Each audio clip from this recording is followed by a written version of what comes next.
हर एक सितम सहे कुछ न केहू से कहे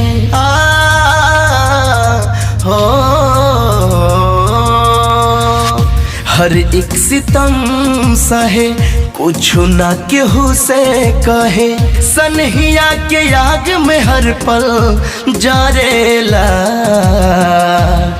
कहीं ऐसन समान तू बनौला भगवान, टूटलो पर आवाज नहीं करेला। कहीं ऐसन समान तू बनौला भगवान, टूटलो पर आवाज नहीं करेला।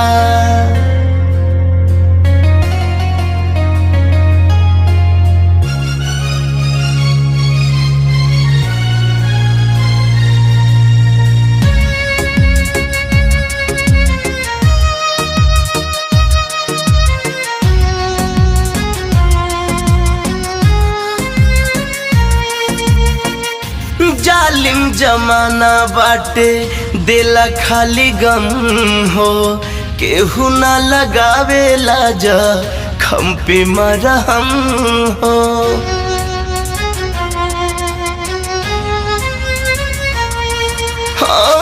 जालिम जमाना बाटे देला खाली गम हो, केहू ना लगावेला जख्म पे मरहम हो।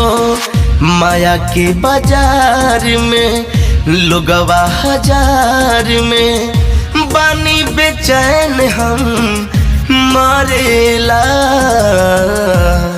कहीं ऐसन समान तू बनौला भगवान, टूटलो पर आवाज नहीं करेला।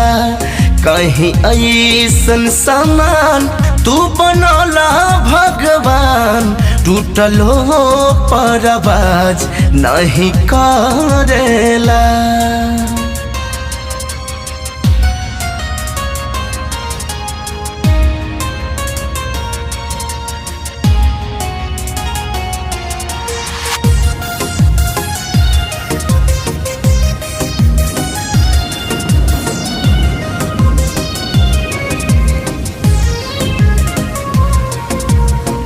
टूटलो के बाद फिरू मिले नहीं चैन हो, देखेला सनम के रहे हर पल बेचैन हो।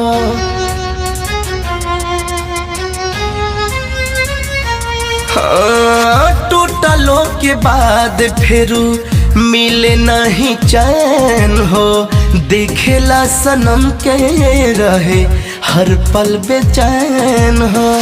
अखिया लोरात रहे झूठो मुस्कुरात रहे, दिल से लगावेला वो हरेला। कहीं ऐसन समान तू बनौला भगवान, टूटलो पर आवाज नहीं करेला। कहीं ऐसन समान तू बनौला भगवान, टूटलो पर आवाज नहीं करेला। हर एक सितम सहे कुछ न केहू से कहे, सनहिया के आग में हर पल जारेला। कहीं ऐसन समान तू बनौला भगवान, टूटलो पर आवाज नहीं करेला। कहीं ऐसन समान तू बनौला भगवान, टूटलो पर आवाज नहीं करेला।